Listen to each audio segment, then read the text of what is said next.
Bienvenidos a nuestro programa El Bufete Responde, que lo hacemos siempre con la ayuda de nuestro abogado colaborador Miguel Ángel Muñoz. Miguel Ángel, bienvenido. Hola, muy buenas, ¿qué tal? ¿Qué pasa? ¿Cómo estás? Muy bien, encantado de poder acompañaros en otro programa.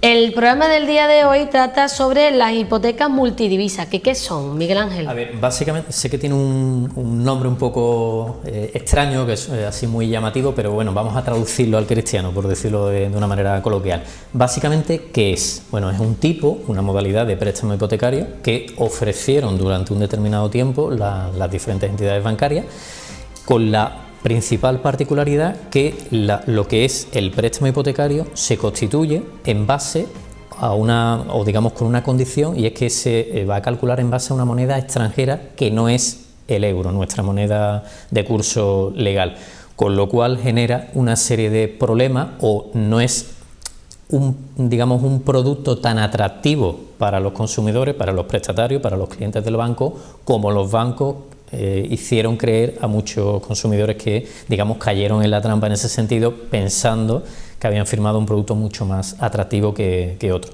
Sobre todo porque, digamos, que la triquiñuela o el engaño o el cebo, el anzuelo que se ponía por parte de los bancos, es que en ese momento, lo digo para poner un poco en situación, en contexto a los espectadores, nos estamos remontando aproximadamente al periodo comprendido entre el año 2006 a 2008, 2009, y en esa época, si hacemos un poco de memoria, el Euribor estaba en un índice muy alto, estaba aproximadamente en un 5,5, con lo cual, claro, la estrategia era: ofrecemos a los clientes un producto que tiene un tipo más bajo para que ellos lo vean como atractivo y por tanto que les interesa más contratar este producto o suscribir este préstamo hipotecario que otras modalidades que podrían perfectamente ofertar los bancos en esa época y con ese contexto económico. Pero Miguel Ángel, ¿estas hipotecas se pueden cancelar? Se pueden cancelar como cualquier otra hipoteca. Lo que ocurre es que básicamente los principales problemas las principales inconvenientes, mejor dicho, y desventajas con el que se encontraba día a día el consumidor, el cliente, es que al calcularse en base a una moneda extranjera, eso suponía que, claro, la cuota iba a variar en muchas ocasiones porque había muchas variaciones en el tipo de interés, y por tanto eso se producía por las fluctuaciones que tiene en sí la moneda, con lo cual, ¿qué quiere decir eso? Que si lo traducimos a la cuota, a la letra que paga ese cliente cada mes, pues había unas oscilaciones, unas variaciones muy altas, con lo cual en pocos meses podíamos, desgraciadamente, encontrarnos en el contexto de la situación que la cuota se me había disparado, yo no podía afrontar el pago de la hipoteca y me veía, digamos, un poco entre la espada y la pared. Ese era uno de los principales problemas. Otro de los problemas, que era un producto ya de por sí, o digamos que su propia naturaleza era complejo, era difícil de entender, y no cualquier persona, digamos, se iba a familiarizar con este tipo de productos. Y por otro lado, tampoco se ofrecía por parte de los bancos una comparación con otras modalidades de préstamo, con lo que se suele llamar técnicamente otros escenarios, otras simulaciones, para saber los pros y los contras de cada producto y digamos que el consumidor tuviera todas las cartas encima de la mesa y pudiera sopesar y elegir realmente cuál era el producto que más le interesaba a él. Todos esos eran fundamentalmente los problemas con los que se encontraban los consumidores y los clientes. Ahora bien, una vez que se pagaba o se hacía cualquier otra operación, se podía cancelar como cualquier otra hipoteca. Pensemos en el préstamo hipotecario estándar, que yo creo que todo el mundo tenemos en mente, pues exactamente igual. ¿Y qué es el LIBOR? El LIBOR, bueno, suena muy extraño también este nombre, además del título del programa, pero es el tipo de referencia con el que se calculaba esta modalidad de préstamos hipotecarios. Es decir, en lugar de el Euribor, que estoy seguro que le va a sonar a todos los espectadores, y rara es la semana que no escuchamos alguna noticia relacionada con esta materia en los medios de comunicación, el LIBOR es el tipo de referencia a partir del cual se calculaba se constituía estas hipotecas multidivisas, y básicamente traducido es el tipo de referencia en el mercado de Londres, de ahí la nomenclatura del LIBOR, y no tiene nada que ver con otros tipos de referencia que seguramente le va a sonar a los espectadores, como el Euribor, como el MIBOR, que no tiene nada que ver, que era el que se usaba solamente entre las entidades bancarias españolas, digamos, era el tipo, la referencia que usaban cuando entre los bancos entre sí se dejaban ciertas cantidades de dinero. No tiene nada que ver MIBOR con M de Madrid, con LIBOR, con L, que es el que estamos abordando en el programa de hoy, ni tampoco tiene nada que ver con otro tipo de referencia que está saliendo mucho ahora en los medios de comunicación, que estamos pendientes de una importante sentencia del Tribunal de Justicia de la Unión Europea, que es el IRPH, que creo que también le sonará a los espectadores, que traducido es Índice de Referencia de los Préstamos Hipotecarios, que tiene varias modalidades, entidades de crédito, bancos y cajas de ahorro, pero bueno, no tiene nada que ver.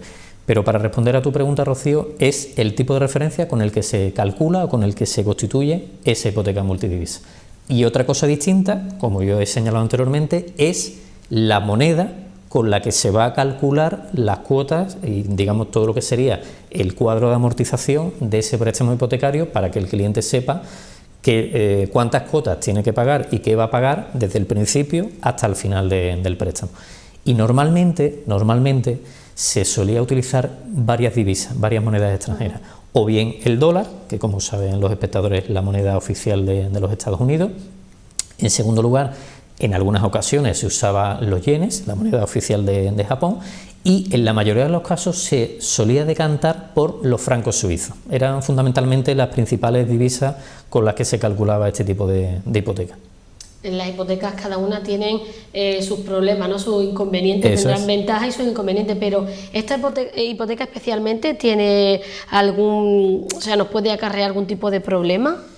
Nos puede acarrear varios tipos de problemas, sobre todo por la particularidad o la condición de que ese préstamo hipotecario se va a calcular en una determinada moneda extranjera, pero yo también voy a tener que abonarlo, lo voy a tener que pagar en la misma moneda, lo voy a tener que devolver en esa misma divisa. ¿Qué ocurre? Que, claro, no es lo mismo calcular un préstamo hipotecario en una determinada moneda a compararlo, por ejemplo, con la moneda con la que yo percibo mi nómina, mi salario, mi capacidad económica para yo poder responder a ese préstamo hipotecario. Claro, si lo comparamos con el euro, con nuestra moneda oficial, a lo mejor no hay tanta diferencia, claro, pero es que como no se constituía o no se usaba este tipo de moneda, sino otras divisas extranjeras, ¿qué ocurría? Que no solamente en España, pero sobre todo en otros países, y tampoco nos tenemos que ir tan lejos de nuestro entorno, países como Rumanía o los antiguos países del este, tenían una moneda que, digamos, al cambio, la divisa estaba mucho más depreciada que la moneda que se había utilizado para calcular el préstamo hipotecario, con lo cual la dificultad de esos clientes para poder pagar el préstamo era muy grande. Y en segundo lugar, a eso se unían las constantes fluctuaciones del dinero. Claro, es como si pensáramos en la bolsa. Evidentemente, cada jornada que se abre la bolsa, pues evidentemente va a evolucionar todo. Igual que evoluciona la vida, igual que evolucionan las tecnologías, el dinero le pasa exactamente igual. Claro, si eso va a suponer o se traduce en una subida de la cuota, pues claro, evidentemente ahí sí podemos tener muchos problemas, y no va a ser ni el primero ni el último cliente que se ha visto en la desagradable situación de no puedo afrontar el pago del préstamo hipotecario. ¿Qué hago? Entrego la casa, hablo con el banco, me reúno con el director de la entidad bancaria correspondiente. Era uno de los grandes problemas con los que se encontraban estos clientes, desgraciadamente. Se puede dar el caso de que el banco nos deba dinero. Claro. ¿Y qué tiempo tiene el banco para devolvernos ese dinero? A ver, realmente pasa un poco algo similar, salvando las distancias, con lo que ocurrió y sigue ocurriendo con la cláusula suelo. Es decir, nosotros realmente, los abogados, no atacamos el préstamo hipotecario por completo, sino lo que estamos atacando es ese apartado, esa estipulación, esa cláusula, como nosotros lo queramos decir, que consideramos que es nula, y evidentemente se le tiene que devolver al cliente lo que ha pagado de más. Por eso quiero hacer un poco el razonamiento en paralelo a las cláusulas suelo, porque realmente hacemos una estrategia muy parecida. El problema es que ha habido una falta de información, una falta de transparencia por parte del banco, lo que se traduce en la práctica que el cliente, a la hora de firmar el préstamo hipotecario, realmente no sabía lo que estaba firmando o no era consciente de las repercusiones de firmar ese préstamo hipotecario, ¿Y qué pedimos? Pues básicamente 3 cosas. Primero, que a nuestro cliente se le reconfigure, se le reconvierta, como lo queramos decir, el préstamo hipotecario, pero utilizando como divisa el euro. En segundo lugar, evidentemente, al declarar la nulidad de esa estipulación, que se le devuelva, en base a lo que tú me indicabas, Rocío, las cantidades que ha pagado de más, y en el caso de que hubiera que llegar a un procedimiento judicial, pues evidentemente también las costas del procedimiento. ¿Y para todo eso necesitamos la ayuda de abogado o procurador? Claro, en una primera etapa no es estrictamente necesario ni el procurador ni el abogado. Me refiero, si vamos a presentar la clásica reclamación extrajudicial en el banco, pues no es necesario, incluso lo puede hacer el propio cliente o los clientes, si es el típico préstamo que ha suscrito esa pareja o ese matrimonio. Ahora bien, si el banco bien no nos contesta la reclamación, o bien desestima nuestra reclamación, o voy a ir un paso más allá, vamos a poner el tercer escenario posible, nos ofrece o nos da una respuesta, pero que nosotros consideramos que no es la adecuada, o bien nosotros entendemos que no nos va a devolver lo que pensamos que nos corresponde, en ese caso no nos quedará más remedio que acudir a la vía judicial, y ahí ya sí que va a necesitar contar con un abogado y un procurador, porque la demanda o la futura demanda la tendremos que firmar tanto el procurador como el abogado correspondiente. Bueno, Miguel Ángel, pero ya tú como abogado, ¿qué tipo de consejos le darías a estas personas? Yo le daría, como siempre, varios consejos. Primero, siempre que se vaya a firmar, en este caso un préstamo, pero yo lo voy a extrapolar a cualquier otro documento, un contrato de alquiler, un contrato de compraventa, un préstamo hipotecario, cualquier otro tipo de producto financiero, un plan de pensiones, etcétera, etcétera, etcétera, siempre, fundamentalmente 3 consejos. Primero, calma y sentido común. Segundo, analizar con todo lujo de detalle ese documento. Si nos podemos llevar una copia para casa y ponerlo en manos de nuestro abogado, nuestro representante, de nuestro asesor, pues mucho mejor todavía. Y por supuesto que nunca tengamos reparo en, completar esa información con el banco o con la entidad correspondiente. En nuestro caso, por el programa que estamos abordando en el día de hoy, pues evidentemente si nos falta información, pues que acudamos de nuevo a la entidad bancaria y le pidamos la información que sea necesario. ¿Por qué? Porque no quiero que caigamos una y otra vez, que, como dice el refrán, no siempre el hombre es capaz de tropezar 2 y 3 veces, y 4 y 5, y así podríamos seguir infinitas veces en la misma piedra. ¿Por qué lo digo? Porque durante muchos años en este país, y digo todos, la sociedad en general, se ha firmado todo tipo de documentos, préstamos hipotecarios, prácticamente sin leer, con lo cual salíamos del banco pensando o teniendo en la cabeza una determinada idea, y después en la práctica pues llegan las desagradables sorpresas y empezamos con las preocupaciones, los quebraderos de cabeza, voy a llamar al abogado a ver qué puedo hacer. Pues vamos a asesorarnos bien, y hasta que no lo tengamos claro, súper claro, diría yo, no firmar absolutamente nada. Ese es el principal consejo que yo les daría. Vale, y para las personas que nos estén viendo, Miguel Ángel, ¿dónde te pueden encontrar para cualquier consulta, sea de este tema o sea de otro? Bueno, pues pueden consultar con nosotros en el correo electrónico que aparece a lo largo del espacio, info@munozdelgadoabogados.com, que recuerden como siempre los espectadores que no se puede poner la ñ en los correos electrónicos. Si lo prefieren también a través del teléfono 678 21 53 62. Personalmente, si quieren un trato más directo y cercano con nosotros, en nuestro despacho, en la calle Vázquez López número 10, entre planta C, muy cerca del Gran Teatro de Huelva. Incluso para aquellos que se manejan muy bien con las nuevas tecnologías, pues también pueden contactar con nosotros en el formulario de contacto de la página web del despacho, www.munozdelgadoabogados.com, como ellos prefieran. ¿Se te ha dado este tipo de casos en tu despacho? Sí, es muy habitual. La verdad es que por eso yo apuntaba anteriormente al razonamiento de las cláusulas suelos, porque si hacemos un poco de nuevo de memoria, o echamos la vista un poco hacia atrás, ya pasó hace unos años con las famosas participaciones preferentes, pasó posteriormente como segundo capítulo o segunda historia con la famosa cláusula suelo, Posteriormente pasamos a un tercer capítulo en el que estamos y tenemos muchos procedimientos todavía abiertos, digamos pendientes de resolución judicial, con el famoso episodio de los gastos de constitución de hipoteca, y ahora estamos en otro frente, que es precisamente las hipotecas multidivisas. Y no descarto que se abra una nueva, entiéndame los espectadores, una nueva batalla con los bancos en el sentido del IRPH al que yo apuntaba también anteriormente, con lo cual siempre nos basamos un poco en ese escenario, ¿no? Que siempre falta información, no han sido lo suficientemente claros, transparentes con los clientes, y ahí es donde radica el quid de la cuestión, pero hay muchos clientes afectados con este problema.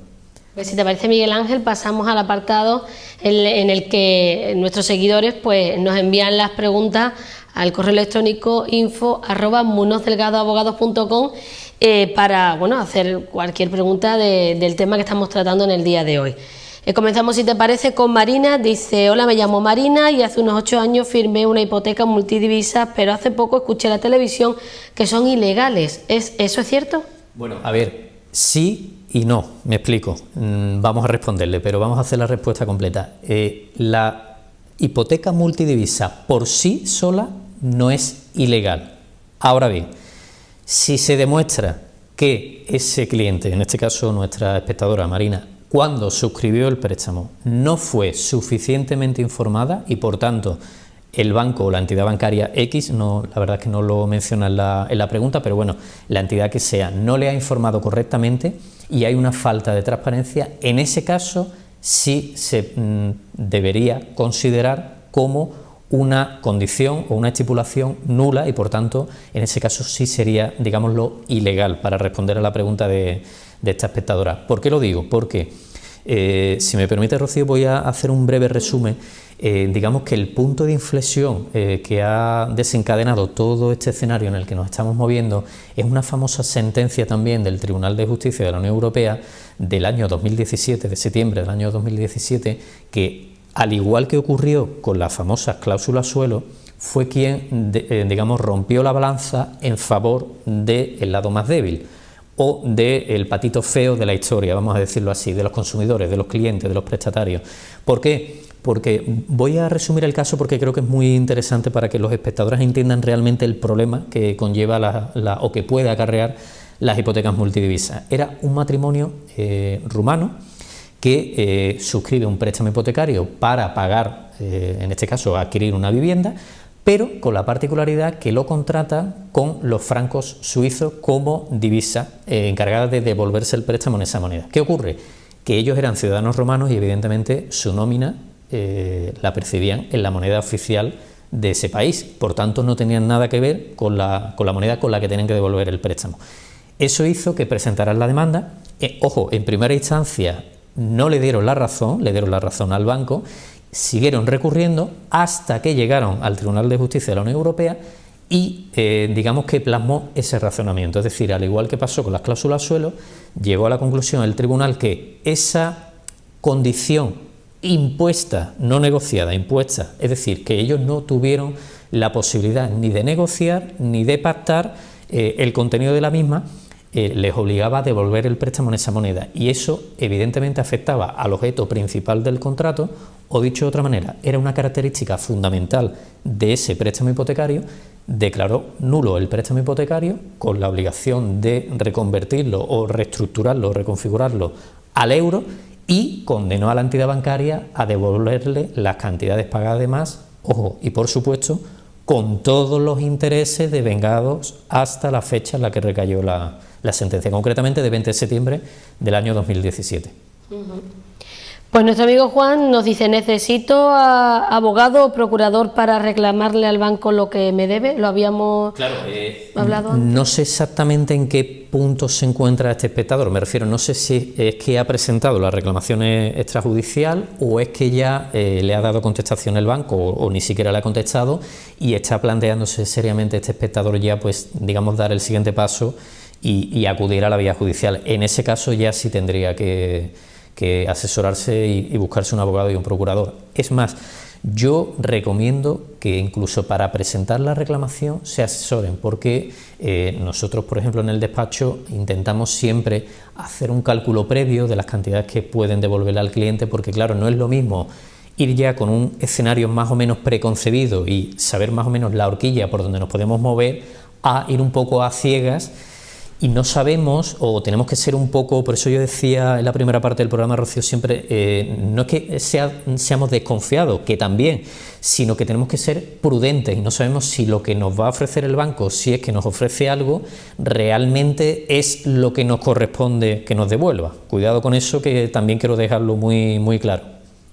Pues muy bien, anunciar que la semana que viene abordaremos el tema delitos contra los derechos y deberes familiares. Es un tema muchísimo más común de lo que los espectadores estoy seguro que se imaginan.